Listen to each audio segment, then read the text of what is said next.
Hello दोस्तों, मैं नामिका सिंह स्वागत करती हूँ आप सबका आपके यूट्यूब चैनल नॉलेज कॉर्नर में। फ्रेंड्स, आज के वीडियो में हम लोग यूपी टेट के लिए साइंस और मैथ, जैसा कि आप सभी को पता है, जिनका बैकग्राउंड साइंस है या फिर मैथ है, उनको दोनों ही सब्जेक्ट देखने को मिलेंगे। तो इसके क्वेश्चन सॉल्व करेंगे। इसके पहले एक वीडियो मैंने आपको प्रोवाइड करवा दिया है। उसके पहले आगे बढ़ने से पहले मैं राम केवल जी से क्षमा प्रार्थी हूँ कि उन्होंने मुझसे मांगा था कि मैम वीडियो दे दीजिए। मैं वीडियो देने में थोड़ा सा लेट कर दी, उसके लिए मैं क्षमा प्रार्थी हूँ। अगर राम केवल जी आप तक मेरी ये वीडियो पहुँच रही है तो कमेंट बॉक्स के माध्यम से मुझे ज़रूर सूचित कर दीजिएगा, क्योंकि स्पेशली आपके ही डिमांड पे ये वीडियो बनाई जा रही है। टाइम को वेस्ट ना करते हुए बस आपसे इतना ही कहना चाहूँगी कि अगर आप चैनल पर नए हैं तो प्लीज़ चैनल को सब्सक्राइब कर लीजिए और अपने सभी दोस्तों के साथ शेयर करिए। स्टार्ट करते हैं। आज का पहला क्वेश्चन है, एक पुरुष एवं एक स्त्री एक साक्षात्कार में दो समान पदों पर नियुक्ति हेतु सम्मिलित होते हैं। पुरुष के नियुक्ति होने की प्रायिकता 1/4 तथा स्त्री के नियुक्त होने की जो प्रायिकता है वो 1/3 है। उनमें से केवल एक ही नियुक्त होने की प्रायिकता कितनी होगी? यानी जो पुरुष की प्रायिकता है वो 1/4 है और जो स्त्री की है वो 1/3 है। पूछा जा रहा है इन दोनों में से किसके नियुक्त होने की जो प्रायिकता है वो एक के नियुक्त होने की प्रायिकता कितनी है। देखिए, इसको सॉल्व किया गया है, यहाँ पे सॉल्व करके आपको दिखाया गया है। यहाँ पे आप देखिए, इसका पीडीएफ आपको टेलीग्राम चैनल पे फ्री ऑफ कॉस्ट मिल जाएगा। इसका जो सही जवाब निकल के आएगा वो निकल के आएगा ऑप्शन बी 5/12। देखिए यहाँ पे दिया है एक की जो प्रायिकता 1/4 है और एक की 1/3 है। तो यहाँ पे सॉल्व करके दिया है, आप इसको सॉल्व कर लीजिएगा। इसका सही जवाब ऑप्शन बी हो जाएगा। अगला क्वेश्चन है, एक कक्षा में 75 विद्यार्थी अंग्रेजी में, 60 विद्यार्थी गणित में उत्तीर्ण होते हैं और 20 विद्यार्थी दोनों विषयों में अनुत्तीर्ण हो जाते हैं। उत्तीर्ण प्रतिशत क्या है? यानी कि 60%। पहले यहाँ देखिए, एक क्लास है उसमें 75% स्टूडेंट ऐसे हैं जो अंग्रेजी में और 60% स्टूडेंट ऐसे हैं जो गणित में पास होते हैं। उत्तीर्ण मतलब क्या होता है? पास होते हैं। और 20% स्टूडेंट ऐसे हैं जो दोनों विषयों में फेल हो जाते हैं। अब आपसे पूछा जा रहा है कि पास होने वालों की संख्या कितनी है। तो पास होने वालों की जो संख्या है वो कितनी है?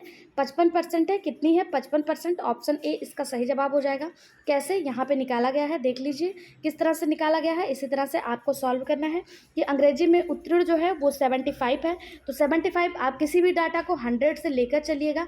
100 माइनस आप 75 कर देंगे तो ये आपका निकल के आ जाएगा 25। और जो आपका दूसरा विद्यार्थी है गणित में उत्तीर्ण हुआ वो 60 है। फिर आप 100 से 60 को माइनस कर दीजिए, आपका 40 निकल के आ जाएगा। फिर आपको दोनों विषयों में अनुत्तीर्ण कितना दिया है? 20%। 20% दोनों में अनुत्तीर्ण दिया, यानी 100 थे, 100 में 20% अनुत्तीर्ण है, यानी कि 80 जो है वो उत्तीर्ण है। तो यानी कि इसका 20% निकल के आ जाएगा। अब देखिए, 20% अभ्यर्थी दोनों विषयों में अनुत्तीर्ण है, अतः यह उभयनिष्ठ अनुत्तीर्ण प्रतिशत है। अब यहाँ से आप सॉल्व कर लीजिए। 25, 40, 25 और 40 और -20। 20 माइनस क्यों करेंगे? क्योंकि यहाँ पे अनुत्तीर्ण दिया हुआ है। ठीक है, इसको जब आप सॉल्व करेंगे तो आपका 45% निकल के आ जाएगा। अब इसी 45 को आप 100 से माइनस कर दीजिए। 100 माइनस 45 तो आपका निकल के आ जाएगा 55, यानी कि 55%। ऑप्शन ए इसका सही जवाब हो जाएगा। अगला क्वेश्चन है, यदि x + y + z = 4, x² + y² + z² = 6, x की पावर -1 + y की पावर -1 + z की पावर -1, जहाँ x y z में कोई भी शून्य नहीं है, तो x y z का मान बताइए। देखिए, इसको भी सॉल्व करना पड़ेगा। इसका जो सही जवाब हो जाएगा वो ऑप्शन डी हो जाएगा। 5 आएगा x का मान, x y z का मान। किस तरह से सॉल्व किया गया है यहाँ पे आप देखिए, सॉल्व करके आपको दिखाया गया है। मैथ में मेरा हाथ थोड़ा सा तंग है, इसलिए मैं इस क्वेश्चन को छेड़ने की कोशिश नहीं करूँगी। आप अपने अकॉर्डिंग देख लीजिएगा। बाकी साइंस के क्वेश्चन हम लोग अच्छे से एक्सप्लेन करते हुए आगे बढ़ेंगे। अगला क्वेश्चन है, यदि log 10a + log 10b = log 10a + b हो तो a b के मान निम्न तरह से संबंधित हैं। a = b = 2, a = b = 3, b = a/1/a, या फिर a = b/b-1। तो इसका सही जवाब हो जाएगा ऑप्शन डी, a = b/b-1। किस तरह से सॉल्व किया गया है यहाँ पे देख लीजिए। log 10a + log 10b + log 10a + b दिया हुआ है, मान दिया हुआ है। ठीक है, और बोला गया है a b मान निम्न तरह से संबंधित हैं। अब इसको निकालने के लिए यहाँ पे देखिए इस तरह से सॉल्व किया गया और इसका जो सही जवाब आया है ऑप्शन डी निकल कर आया है। अगला क्वेश्चन, निम्न पाई चार्ट एक व्यक्ति के खर्चे को प्रदर्शित करता है। उसकी कुल आमदनी 28,000 है। यदि वह 4900 बचत करता है तो x का मान बताना है। यहाँ पे पाई चार्ट आपको दिखाया गया है, दिया गया है कि उसकी जो कुल आमदनी है वो 28,000 है। देखिए ये पाई चार्ट है, यानी एक पूरा सर्कल है, एक पूरा सर्कल जो 360 डिग्री के बराबर होता है। 360 डिग्री के अगर ये बराबर है और इसका मान 28,000 दिया है, तो 28,000 बटे 360 अगर आप कर देंगे तो यहाँ से 2 जीरो कट गया, यहाँ से 2 जीरो कट गया। उसके बाद और काटिए, अच्छा रुक जाइए, अभी नहीं काटिए। यहाँ पे देखिए किस तरह से दिया हुआ है, इस तरह से दिया हुआ है, ठीक है। यहाँ पे देखिए, यहाँ पे दिया है पाई चार्ट में प्रदर्शित कुल आमदनी 28,000 है, और 360 कहाँ से आया पता चल गया होगा, ये पूरे का एंगल दिया हुआ है 360, और 360 इक्वल टू 28,000 है, तो एक एंगल इक्वल टू 28,000 बटे 360 हो जाएगा। और 49 बचत दिया हुआ है, तो 4900 जो है बचत दिया हुआ, तो 4900 अपॉन 28,000 यानी 28,000 अपॉन 360 जो एंगल में दिया हुआ है। इसको जब आप सॉल्व करेंगे तो ये ऊपर चला जाएगा, ये क्या निकल के आ जाएगा, 4900 इंटू 360 बटे 28,000 ये निकल के आ जाएगा। इसको सॉल्व करिए, इसको सॉल्व कर लिए, यहाँ से एक जीरो कट गया, यहाँ से एक जीरो, यहाँ से 2 जीरो, ये कट गया। अब इसको सॉल्व करिए, अब ये किससे कटेगा, देखिए ये कट रहा है किससे, 4 से कट रहा है क्या, हाँ कट रहा है। 4 8 4 3 12 4 4 16 4 5 20 4 6 24 4 7 28 4 8 32 और 4 9 36 कट गया। अब यहाँ पे देखिए 49 इंटू 9 आ गया अपॉन 7। अब ये कट रहा है, हाँ कट रहा है बिल्कुल, 7 7 49 कट रहा है। अब इस यहाँ पे क्या आ गया, कुछ नहीं आया। अब इसको देखिए सॉल्व करिए, यहाँ पे सॉल्व करने पे जो आपका आएगा वो 63 आ जाएगा। कितना आ जाएगा, 63। इसका सही जवाब हो जाएगा ऑप्शन सी, इसका जो है सही जवाब आ जाएगा 63 डिग्री, ठीक है। अगला क्वेश्चन देखते हैं। 2 सिरों में खुली हुई एक बेलनाकार नली धातु की बनी हुई है। इसका आंतरिक व्यास 11.2 सेंटीमीटर है, उसकी लंबाई 21 सेंटीमीटर है। धातु की सभी सतह पर मोटाई 0.4 सेंटीमीटर है। धातु का आयतन क्या होगा, 300 सेंटीमीटर क्यूब, 306.2 सेंटीमीटर क्यूब, यही इसका सही जवाब हो जाएगा ऑप्शन बी। इसका जो धातु का आयतन होगा वो इतना होगा। आयतन का एक फार्मूला होता है, उसी बेस पे निकाला गया है। धातु का आयतन होता है pi H R square minus R square, ये इसका फार्मूला होता है, और इसी पे रख के इसको सॉल्व किया गया है। देखिए आर ये यहाँ पे सॉल्व किया गया है, और उसका जो सही जवाब निकल के आया है वो ऑप्शन बी आया है। कैसे, यहाँ पे देख लीजिए, इसका पीडीएफ फ्री ऑफ कॉस्ट हमारे टेलीग्राम चैनल पे मिल जाएगा, वहाँ से लेके मैथ के क्वेश्चन सॉल्व कर लीजिएगा। साइंस के क्वेश्चन आने दीजिए, हम लोग विस्तृत से पढ़ेंगे। अगला क्वेश्चन है, मैथ और साइंस एक ही में आता है, इसलिए मैं इसको स्किप नहीं कर रही हूँ, आंसर बताते हुए आगे बढ़ रही हूँ। अगला क्वेश्चन है, यदि x इक्वल टू 22 की पावर 3 प्लस 144 की पावर 3 माइनस 166 की पावर 3 हो तो x अवश्य विभाजित होगा। मतलब x किससे विभाज्य होगा, 7 और 12 दोनों से, 11 और 13 दोनों से, 11 और 23 दोनों से, 12 और 83 दोनों से। देखिए यहाँ पे दिया हुआ है, अब इसको आप सॉल्व करेंगे, A cube plus B cube, देखिए यहाँ पे दिया ना, A cube plus B cube plus C cube, इस फॉर्मूले से अगर करेंगे तो आ जाएगा 3ab, और यहाँ पे 22 प्लस 144 माइनस 166 इक्वल टू अगर आप करेंगे तो यहाँ पे 0 आ जाएगा। और इस पर जब आप क्यूब लगा देंगे, ये दोनों सॉल्व करेंगे तो ये किससे विभाजित हो रहा है, ये विभाजित हो रहा है 12 और 83 से, यानी कि ऑप्शन डी इसका सही जवाब हो जाएगा। किससे विभाजित हो रहा है, 12 और 83 से। अगला क्वेश्चन है, यदि x, y और z का माध्य a हो तथा x प्लस वाई z का योज प्रतिलोम एक्स वाई हो तो एक्स स्क्वायर वाई स्क्वायर तथा जेड स्क्वायर का माध्य क्या होगा। तो इसका सही जवाब हो जाएगा ऑप्शन सी 3a², ये इसका माध्य हो जाएगा। यहाँ पे देखिए निकालने का तरीका दिया हुआ है, किस तरह से पीडीएफ आप ले लीजिएगा और मैथ के क्वेश्चन सॉल्व कर लीजिएगा। मैथ के लिए मैं क्षमा प्रार्थी हूँ। अगला क्वेश्चन है, 3 संख्याओं का योग 58 है। पहली संख्या का दूसरी संख्या से अनुपात 4:9 है तथा दूसरी संख्या से तीसरी संख्या का अनुपात 9:16 है। पहली और तीसरी संख्या का योग क्या होगा। तो इसका सही जवाब हो जाएगा ऑप्शन ए, कितना हो जाएगा, 40 हो जाएगा। किस तरह से है देखिए, यहाँ पे सॉल्व करके दिया हुआ, आप निकाल लीजिएगा।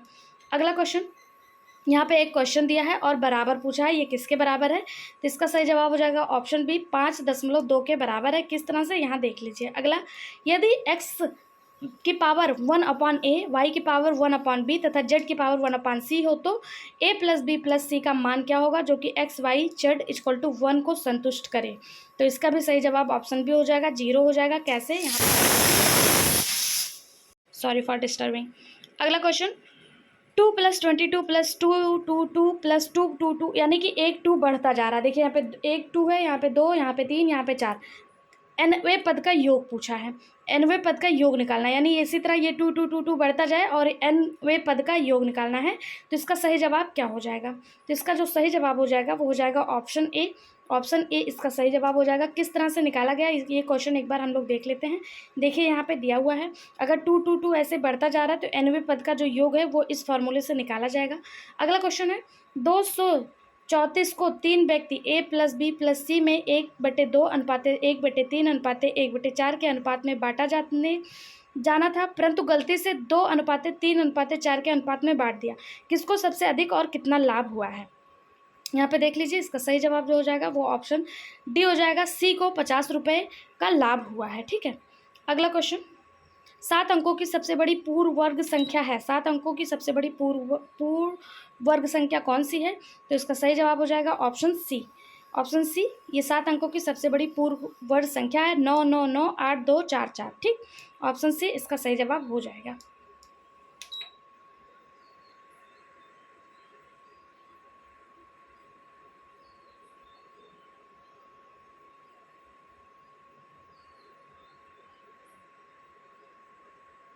सॉरी, यहाँ पे थोड़ा सा मिस्टेक हो गया है। इसका जो सही जवाब होगा वो ऑप्शन ए होगा, यहाँ पे गलत दिया है। 7 अंकों की पूर्ण वर्ग संख्या जो सबसे बड़ी है वो 9 है। 9 9 9 9 9, मतलब 7 बार अगर आप 9 9 लिखेंगे तो ये इसका सही जवाब निकल के आ जाएगा। देखिए यहाँ पे सॉल्व करके आपको दिखा, अच्छा नहीं नहीं नहीं नहीं नहीं नहीं, एक मिनट, कैसे निकाला गया, लेकिन इसका सही जवाब ऑप्शन सी ही को माना गया है। ठीक है, -1755 क्यों किया गया मुझे नहीं पता, क्योंकि मेरा मैथ थोड़ा सा वीक है। अगर आपको पता है तो कमेंट बॉक्स में बता दीजिएगा। अगला क्वेश्चन देख लीजिए यहाँ पे, और इसका सही जवाब जो हो जाता है वो ऑप्शन ए हो जाता है। अगला क्वेश्चन देखते हैं, जल्दी से साइंस का क्वेश्चन है और हम लोग फटाफट से सॉल्व करें। अगला क्वेश्चन है, एक रेलगाड़ी ए और बी 2 स्टेशनों के बीच चलती है। जब वह ए से बी तक चलती है तो उसकी औसत चाल 90 किलोमीटर प्रति घंटा, और जब वह बी से ए तक वापस आती है तो उसकी चाल 110 किलोमीटर प्रति घंटा है। उसकी औसत चाल पूछा गया है यहाँ पे, उसकी औसत चाल क्या होगा? इसका जो सही जवाब हो जाएगा वो हो जाएगा ऑप्शन बी, 99 किलोमीटर प्रति घंटा हो जाएगा। किस तरह से, देखिए यहाँ पे सॉल्व किया गया है। एक रेलगाड़ी है, ए और बी 2 स्टेशनों के बीच चल रही है। जब वह ए से बी की ओर जाती है तो उसकी औसत चाल कितना दिया है? 90 किलोमीटर।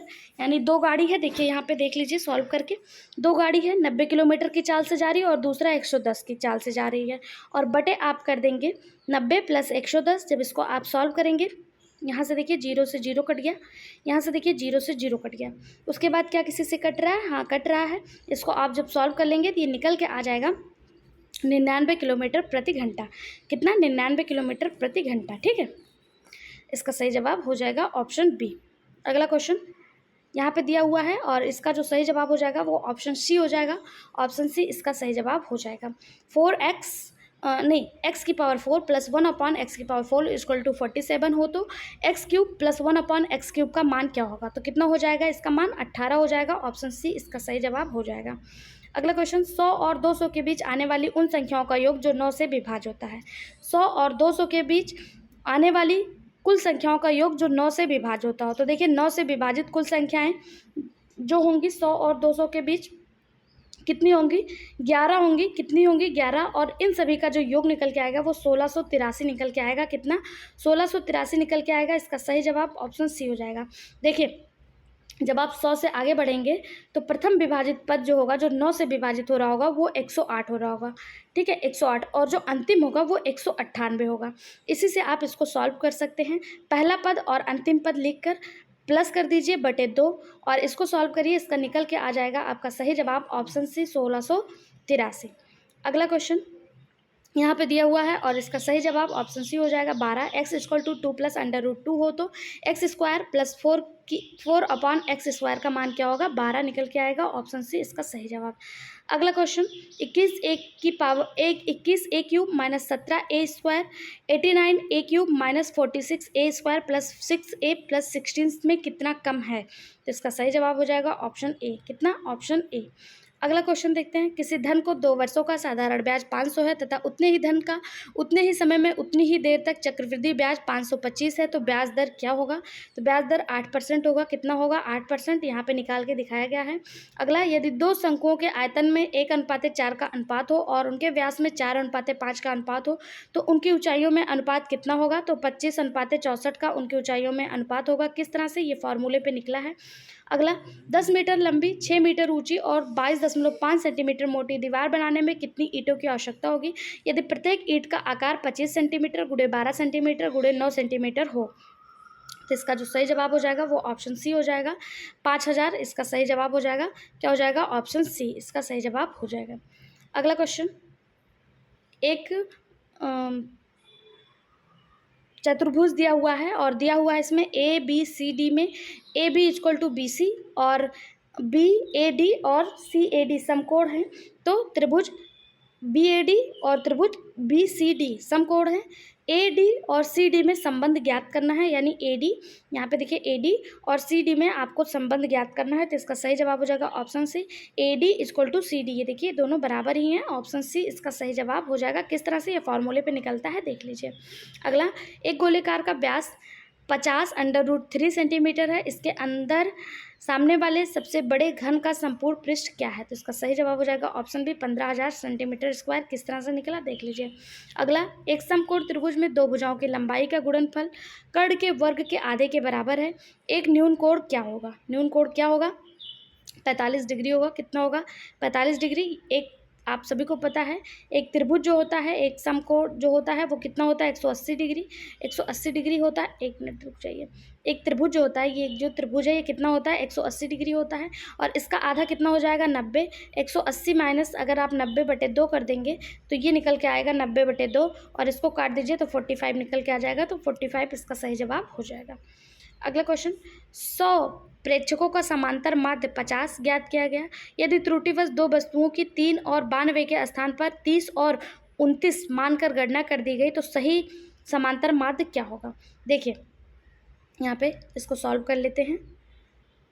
100 प्रेक्षक हैं और इनका जो समांतर माध्य है वो 100 50 है, 50 × 100 कर दीजिए, ये निकल के आ जाएगा कितना? 5000। 5000 निकल के आ गया। अगर इसमें त्रुटि हो गई, 92 की जगह 29 और 3 की जगह 30 हो गया, 30 माइनस 3, इसको जब आप सॉल्व करेंगे तो ये निकल के आएगा 63 माइनस 27 इक्वल टू 36। अब आपका यहाँ पे 5000 निकल के आया था। 5000 प्लस 36 कर दीजिए, प्लस 36, ये निकल के आ जाएगा 5036 और 5036 बटे अगर 100 करेंगे तो ये निकल के आ जाएगा 50.36। इसका सही जवाब हो जाएगा ऑप्शन बी। अगला, संख्या 1 4 5 7 8 10 12 13 15 और 17 ये आपकी संख्या दी हुई है। पूछा इसका समुच्चय मानक विचलन 4.85 है। यदि प्रत्येक संख्या में 10 जोड़ दिया जाए तो नए समुच्चय का मानक विचलन क्या होगा? देखिए इसका जो मानक विचलन है वो कितना है? 4.85, ये इसका मानक विचलन है। इसमें 10 जोड़ दीजिए तो इसका मानक विचलन पे कोई भी प्रभाव नहीं पड़ेगा, यही रह जाएगा, यानी ऑप्शन बी इसका सही जवाब हो जाएगा। यदि सारणी के सभी पदों का समांतर माध्य 40 और माध्यिका 50 है तो उस सारणी के पदों का बहुलक क्या हो सकता है? यहाँ पे सारणी के सभी पदों का समांतर माध्य क्या दिया है? 40 और माध्यिका कितना दिया है? 50। तो उस सारणी का बहुलक पूछा है, तो बहुलक का फॉर्मूला होता है 3 इंटू माध्यिका कितना दिया है? 50 माइनस 2 इंटू माध्य कितना दिया हुआ है? माध्य दिया है 40। यहाँ पे इसको सॉल्व कर लीजिए। अगर इसको सॉल्व करते हैं तो 50 यहाँ 150 माइनस और 40 दूना 80, ये निकल के आ गया। अब इसको सॉल्व करिए, 150 में से 80 गया तो 70 निकल के आ जाएगा। इसका सही जवाब हो जाएगा ऑप्शन डी, कितना? 70। ठीक, निम्न में से किसका क्षेत्रफल सबसे अधिक है? सबसे क्षेत्रफल अधिक किसका है? ऑप्शन ए इसका सही जवाब हो जाएगा। √2 सेंटीमीटर त्रिज्या के एक वृत्त का क्षेत्रफल सबसे अधिक है। यहाँ पे निकाल के दिखाया गया कैसे। ठीक है, अगला क्वेश्चन, अब हम लोग साइंस के क्वेश्चन यहाँ से देख लेते हैं। अगला क्वेश्चन, अगर मैथ का क्वेश्चन आपको नहीं समझ में आया तो आप कमेंट में बता दीजिएगा, हम कल से सिर्फ साइंस के ही क्वेश्चन सॉल्व करेंगे। ठीक है, या मैथ को भी लेकर चलना है या सिर्फ साइंस के ही करना है, जैसा भी होगा कमेंट बॉक्स में एक बार जरूर बताइएगा। अगला क्वेश्चन, बांझपन रोधी विटामिन है। बांझपन रोधी विटामिन यानी कि वो विटामिन जिसकी कमी से औरतें बांझपन का शिकार हो जाती हैं, वो कौन सा विटामिन है? Vitamin C, vitamin E, vitamin A या विटामिन के? तो विटामिन सी के बारे में हम सभी को पता है, ये जो है विटामिन सी, इसकी कमी से स्कर्वी रोग होता है और ये खट्टे फलों में देखने को मिलता है, तो ये बांझपन के लिए जिम्मेदार नहीं होगा। विटामिन ए रतौंधी के लिए जिम्मेदार होता है। बांझपन रोधी जो विटामिन है वो विटामिन ई है, ठीक है, विटामिन ई। और विटामिन के जो है ये रक्त का थक्का जमने में मददगार होता है। इसका सही जवाब ऑप्शन बी हो जाएगा, विटामिन ई। कौन सा हो जाएगा? Vitamin E. अगला क्वेश्चन, पासवर्ड से प्रयोक्ता ढांचों को सरल कर सकता है, समय का दक्ष प्रयोग कर सकता है, जल्दी से सिस्टम में जा सकता है या गोपनीयता बरकरार रख सकता है। आप अपने मोबाइल में पासवर्ड क्यों लगाते हैं? इनमें से क्या करने के लिए? अपनी प्राइवेसी को रखने के लिए, यानी गोपनीयता बरकरार रखने के लिए। ऑप्शन डी इसका सही जवाब हो जाएगा। अगला, जलीय तथा कीटभक्षी पौधे हैं। जलीय और कीटभक्षी पौधा इनमें से कौन सा है? यूट्रिकुलेरिया, डायोनिया, ड्रोसेरा या इनमें से कोई नहीं? तो सही जवाब हो जाएगा ऑप्शन ए, यूट्रिकुलेरिया। यूट्रिकुलेरिया जो है ये जलीय भी है और कीटभक्षी भी है। बात करें ड्रोसेरा की और डायनिया की, ये दोनों कीटभक्षी तो हैं, लेकिन ये दोनों कैसे हैं? जलीय नहीं है। जलीय और कीटभक्षी दोनों पूछा तो यूट्रिकुलेरिया इसका सही जवाब हो जाएगा। कीटभक्षी पौधे क्या होते हैं? तो कीटभक्षी पौधे वो होते हैं कि ये प्रकाश संश्लेषण में अपना भोजन तो स्वयं बनाते हैं, लेकिन इनके अंदर नाइट्रोजन की कमी होती है। उसी नाइट्रोजन को अपने शरीर में पूर्ण करने के लिए ये अदर कीटों को खाकर अपने शरीर में नाइट्रोजन का पोषण लेते हैं, ठीक है। सही जवाब इसका ऑप्शन ए हो जाएगा। अगला, कार्बन के बहुत अधिक यौगिक हैं क्योंकि यह एक अधातु और इसकी सहसंयोजकता 4 है। यह सहसंयोजी बंध बनाता है। इसमें श्रृंखलीकरण की प्रवृत्ति अधिक है। इसके यौगिक ज्वलनशील हैं और गलनांक तथा क्वथनांक कम होता है। इसका जो सही जवाब हो जाएगा, कार्बन के बहुत अधिक यौगिक हैं क्योंकि इसमें श्रृंखलीकरण का प्रवृत्ति पाई जाती है। ऑप्शन सी इसका सही जवाब हो जाएगा। आप देखते होंगे सी चारों तरफ से अपने तत्व को बनाता है, इसके चारों तरफ जो है संयोजित तत्व पाए जाते हैं, ठीक है, जिस कारण से ये विभिन्न तरह के यौगिक बना सकता है। अगला, निम्नलिखित में से कौन सा चुंबकीय क्षेत्र का मात्रक नहीं है? ध्यान दीजिएगा, यहाँ पे पूछा कौन सा नहीं है। वेबर प्रति मीटर स्क्वायर ये तो है, गॉस भी है, वेबर नहीं है, टेस्ला है, ठीक है। इसका जो सही जवाब हो जाएगा वो ऑप्शन सी हो जाएगा। कौन सा? वेबर। वेबर जो है ये इसका मात्रक नहीं है। वेबर किसका है? तो वेबर जो है चुंबकीय क्षेत्र का ना होकर के चुंबकीय फ्लक्स का मात्रक होता है, इसलिए ये सही जवाब हो जाएगा। अगला, समान ताप पर ध्वनि की चाल अधिकतम होगी। समान ताप पर ध्वनि की चाल किसमें अधिकतम होगी? हाइड्रोजन गैस में, नाइट्रोजन गैस में, ऑक्सीजन गैस में या उपयुक्त सभी गैसों में बराबर होगी? सही जवाब हो जाएगा ऑप्शन ए, हाइड्रोजन गैस में। समान ताप पर हाइड्रोजन गैस में ध्वनि की चाल सबसे अधिक होगी। क्यों होगी? क्योंकि अन्य की अपेक्षा इसका घनत्व जो है वो सबसे कम होता है। हाइड्रोजन में ध्वनि की चाल अगर आपसे पूछा जाए कि कितना होगा तो 1259 मीटर सेकेंड होगा, ठीक। ऑप्शन ए इसका सही जवाब। साबुन है, साबुन क्या है? निम्न श्रेणी वसा अम्लों के एल्कैली धातुओं के लवण, डोनेसिल, बेंजीन, सल्फोनेट। उच्च श्रेणी वसा अम्लों के एल्केलाइन धातुओं के लवण या उच्च श्रेणी वसा अम्लों के एल्कली धातुओं के लवण। तो सही जवाब हो जाएगा ऑप्शन डी, उच्च श्रेणी अम्लों के एल्कली धातुओं के लवण। साबुन क्या है? साबुन साधारण तथा उच्च वसीय अम्लों के एल्केली धातुओं के लवण होते हैं। ऑप्शन डी इसका सही जवाब हो जाएगा। अगला, पानी का भारीपन निम्नलिखित में से किसके कारण होता है? पानी का भारीपन किसके कारण होता है? तो पानी का जो भारीपन होता है वो कैल्शियम और मैग्नीशियम क्लोराइड और कैल्शियम और मैग्नीशियम के क्लोराइड और सल्फेट के कारण होता है। ऑप्शन बी इसका सही जवाब हो जाएगा, ठीक है। कैल्शियम और मैग्नीशियम के सल्फेट और क्लोराइड यौगिकों के कारण जो जल होता है वो भारी होता है, कठोर होता है। अगला, अणु तथा परमाणुओं में इलेक्ट्रॉन के द्वारा उत्पन्न चुंबकीय क्षेत्र का कारण क्या है? केवल चक्रण गति, केवल कक्षीय गति, ना तो चक्रण गति ना ही कक्षीय गति। तो देखिए, अणु और परमाणुओं में इलेक्ट्रॉन के द्वारा जो उत्पन्न चुंबकीय क्षेत्र है वो चक्रण गति और कक्षीय गति दोनों के द्वारा होता है, यानी ए और बी दोनों ही इसका सही जवाब हो जाएगा। अगला, यदि एक व्यक्ति के लाल रुधिराणु में ए और बी एंटीजन है तो उसके सीरम में कौन सा एंटीबॉडी होगा? देखिए, अगर ए और बी एंटीजन है ए बी, तो इसमें एंटीबॉडी नहीं होगा। क्यों नहीं होगा? क्योंकि ए बी जो होता है, ए बी ब्लड ग्रुप जो होता है, ये सभी से ब्लड ले सकता है, इसलिए इसमें कोई भी एंटीबॉडी नहीं पाई जाती है। ठीक है, ऑप्शन सी इसका सही जवाब हो जाएगा, इसमें कोई भी एंटीबॉडी नहीं होगा। यहाँ पे देख लीजिए किसमें कौन सा एंटीबॉडी पाया जाता है। ए ब्लड ग्रुप में ए एंटीजन और बी एंटीबॉडी होती है। बी ब्लड ग्रुप में बी एंटीजन और ए एंटीबॉडी होता है, यानी अपोजिट होता है।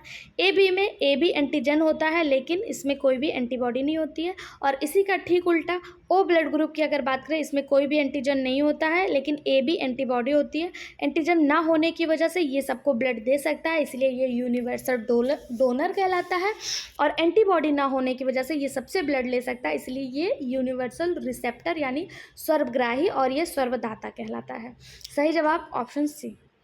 अगला, निम्नलिखित में से किसमें अधिकतम अणु है? यहाँ पे आपको 4 ऑप्शन दिए हैं और पूछा जा रहा है अधिकतम अणु किसमें है। तो सही जवाब हो जाएगा 1GH2 में अधिकतम अणु है, ऑप्शन ए इसका सही जवाब हो जाएगा। अगला, 1.5 ओम, 0.05 ओम तथा 0.25 ओम के प्रतिरोध श्रेणी क्रम में जुड़े हैं, इनका तुल्य प्रतिरोध क्या होगा? तो इनका जो तुल्य प्रतिरोध होगा वो होगा 1.8 ओम। किस तरह से? देखिए, श्रेणी क्रम में इनको रख दीजिए, यहाँ पे आप तीनों को रख दीजिए, 1.5 प्लस 0.05 प्लस 0.25, इसको जब आप जोड़ेंगे तो ये निकल के आ जाएगा 1.80 ओम निकल के आ जाएगा, ऑप्शन ए इसका सही जवाब हो जाएगा। अगला, इनमें से कौन सा वास्तव में मीन है? मीन मतलब समझ में आ रहा है? मीन मतलब मछली।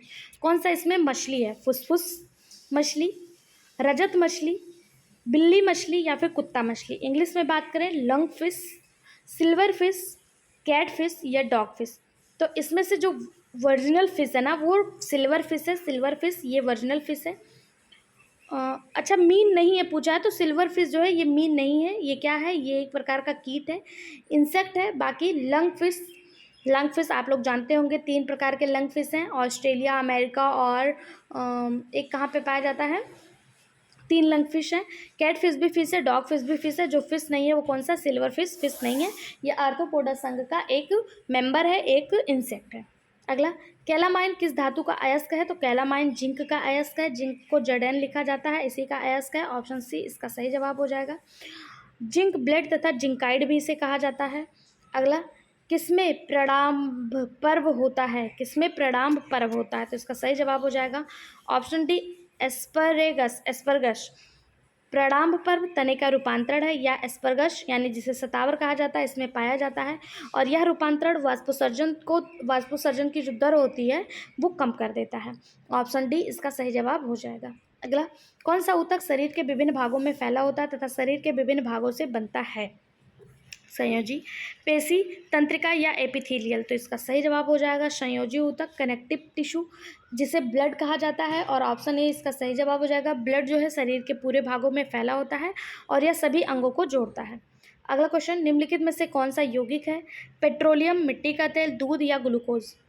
कौन सा यौगिक है? तो इसका सही जवाब हो जाएगा ग्लूकोज। ग्लूकोज जो है यहाँ दिए गए ऑप्शन में से यौगिक है।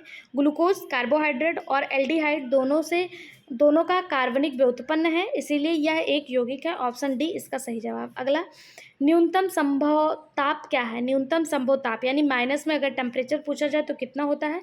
273 डिग्री सेल्सियस होता है, -273 डिग्री सेल्सियस। माइनस ध्यान रखिएगा, -273 केल्विन नहीं, -273 डिग्री सेल्सियस होता है। ठीक है, ऑप्शन सी इसका सही जवाब हो जाएगा। अधिकतम ताप अगर आपसे पूछ लिया जाए तो कमेंट बॉक्स में बताइए अधिकतम टेम्परेचर कितना होता है। अगला, एक एपिथेलियम ऊतक जिसकी पतली चपटी कोशिकाएं एक दूसरे के किनारों से जुड़ी होती हैं, मानो आसपास सटे हुए टाइल लगे हों, पाया जाता है। एक एपिथेलियम की ऊतक है इस तरह से जो आपस में जुड़े होते हैं, ये किस में पाया जाता है? अमाशय की भीतरी सतह पर, अंडाशय की बाहरी सतह पर, गालों की भीतरी सतह पर। यही सही हो जाएगा, ऑप्शन सी इसका सही जवाब हो जाएगा। ये सही जवाब हो जाएगा इसका ऑप्शन ए, अमाशय यानी स्टमक की भीतरी सतह पर इस तरह से जो है पतली चपटी कोशिकाएं एक दूसरे से जुड़ी होती हैं, जैसे टाइल की तरह ये एक दूसरे से जुड़ी होती हैं, जैसे टाइल लगा हो। और ये किस में पाया जाता है? अमाशय में यानी स्टमक में पाया जाता है। इसे सल्की ऊतक या एपिथेलियल सिंपल स्क्वैमस एपिथेलियम के नाम से जाना जाता है। अगला, इनमें से कौन सा सांद्रण की एक विधि नहीं है? फेन प्लवन विधि, चुंबकीय विधि, निस्तापन विधि या गुरुत्वीय पृथक्करण विधि। तो सही जवाब हो जाएगा निस्तापन विधि। निस्तापन सांद्रण की विधि नहीं है। और बाकी 3 विधियाँ फेन प्लेमन विधि, चुंबकीय विधि और गुरुत्वीय पृथक्करण विधि, ये जो है सांद्रण की विधियाँ हैं। ऑप्शन सी सही जवाब। अगला, पृथ्वी के केंद्र पर किसी पिंड का भार है। पृथ्वी के केंद्र पर किसी पिंड का भार जो होता है वो 0 होता है, शून्य होता है। ऑप्शन ए इसका सही जवाब हो जाएगा। पृथ्वी के केंद्र पर जी का मान कितना होता है? शून्य होता है। कितना होता है? शून्य होता है। इसीलिए इस पर जो किसी पिंड का जो भार होगा वो शून्य ही होगा।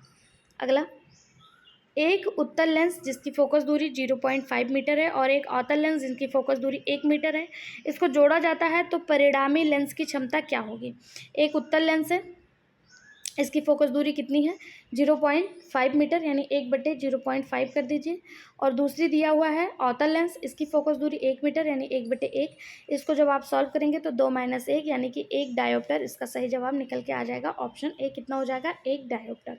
अगला, रुधिर सम्मोहन जो कोशिकाओं के आरंभ होकर कोशिकाओं में ही समाप्त हो जाता है क्या कहलाता है? वृक्कीय सम्मोहन, लसिका सम्मोहन, यकृत सम्मोहन या निवाहिका सम्मोहन? तो ये क्या हो जाएगा? लिम्फेटिक सम्मोहन। ऑप्शन बी इसका सही जवाब हो जाएगा। जो एक कोशिकाओं से प्रारंभ होकर उसी कोशिका पर समाप्त हो जाता है वो क्या होता है? लसिका सम्मोहन होता है। ठीक है, ऑप्शन बी सही जवाब। अगला, हाइड्रोजन का कौन सा समस्थानिक भारी जल है? आप सभी को पता होगा हाइड्रोजन का जो समस्थानिक होता है, जो भारी जल होता है, उसे D2O कहते हैं, जिसे ड्यूटेरियम कहा जाता है। इसका सही जवाब ऑप्शन बी हो जाएगा H1 2 1H⁻², ये इसका होगा। D2O इसे कहा जाता है। ठीक है, हाइड्रोजन के तीन समस्थानिक होते हैं। एक होता है 1H1 जिसे प्रोटियम कहा जाता है, 1H2 जिसे ड्यूटेरियम कहा जाता है और 1S3 जिसे ट्राइटियम कहा जाता है। और जो भारी जल होता है वो यही होता है। भारी जल का फार्मूला होता है D2O। मंदक के रूप में ये यूज किया जाता है।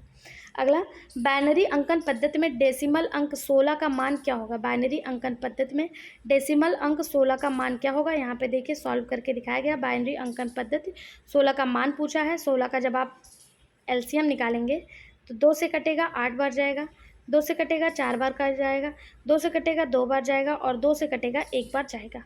यानी कि इसको जब आप निकालेंगे 0 × 2 की पावर 0, 0 × देखिए यहाँ पे लिखा हुआ है, देखिए मैं लिखती नहीं हूँ, लिखने से थोड़ा बड़ा हो जा रहा है। यहाँ पे आप देखिए, यहाँ पे ये हो जा रहा है और जब आप इसको निकालेंगे ना 16 आ जाएगा। कितना आ जाएगा? 16 आ जाएगा। सही जवाब कितना हो जाएगा? इसका जो अंकन 16 का जो मान आ जाएगा वो कितना आ जाएगा? इतना आ जाएगा। ऑप्शन बी इसका सही जवाब हो जाएगा।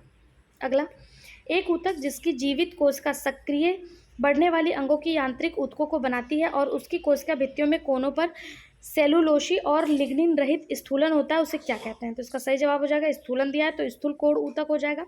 कल से हम लोग सिर्फ साइंस के क्वेश्चन ही पढ़ेंगे। अगर आप चाहेंगे तो मैथ के फटाफट रिवाइज करते हुए साइंस के पढ़ लेंगे। अगर आप चाहेंगे केवल साइंस का ही पढ़ना तो वो भी कमेंट बॉक्स में बता दीजिएगा। अगला, न्यूमेरिक कुंजी यानी न्यूमेरिक की होती है। न्यूमेरिक की कौन सी होती है? तो कीबोर्ड जो होती है उसमें न्यूमेरिक की देखने को मिलती है। ऑप्शन डी इसका सही जवाब।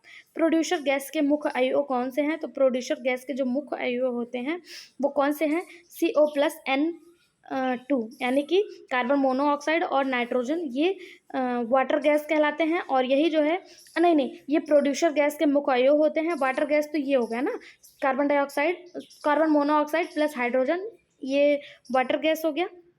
और जो प्रोड्यूसर गैस का अवयव है ये है। ठीक है, ऑप्शन सी इसका सही जवाब हो जाएगा। अगला, नारियल के रेशे किस भाग में मिलते हैं? तो नारियल के रेशे उसके मध्य फल भित्ति में मिलते हैं। ऑप्शन सी इसका सही जवाब हो जाएगा। बाय फल भित्ति को एंडोकार्प कहते हैं, मध्य फल भित्ति को मेसोकार्प कहते हैं और आंतरिक फल भित्ति को एंडोकार्प कहते हैं। ठीक है, बाय को एनोकार्प, बीच वालों को मेसोकार्प और आंतरिक वालों को एंडोकार्प कहते हैं। ऑप्शन सी इसका सही जवाब। अगला, इनमें से कौन सा प्रबल अम्ल है? प्रबल अम्ल हम सभी जानते हैं कि HNO3 ये प्रबल अम्ल है। देखिए, हाइड्रोक्लोरिक एसिड जिसे HCl कहा जाता है, नाइट्रिक अम्ल HNO3 और सल्फ्यूरिक अम्ल H2SO4, ये तीनों ही प्रबल श्रेणी में आते हैं, प्रबल अम्ल में आते हैं। ठीक है, तो यहाँ पे HNO3 जिसे नाइट्रिक एसिड कहा जाता है ये दिया हुआ है तो इसका सही जवाब। इसके अलावा अगर HCl दिया होता है वो भी सही जवाब हो जाता है। H2SO4 दिया होता है ये भी सही हो जाता है। H2SO4 को अम्लराज कहा जाता है, अम्लों का राजा कहा जाता है। इसका सही जवाब ऑप्शन बी हो जाएगा। यहाँ पे 150 क्वेश्चन खत्म होते हैं। अगर किसी को कोई भी कन्फ्यूजन हो कमेंट बॉक्स में जरूर पूछे। वीडियो कैसा लगा जरूर बताएं। नेक्स्ट वीडियो पाने के लिए चैनल को सब्सक्राइब और वीडियो को लाइक करना ना भूलें। Thank you.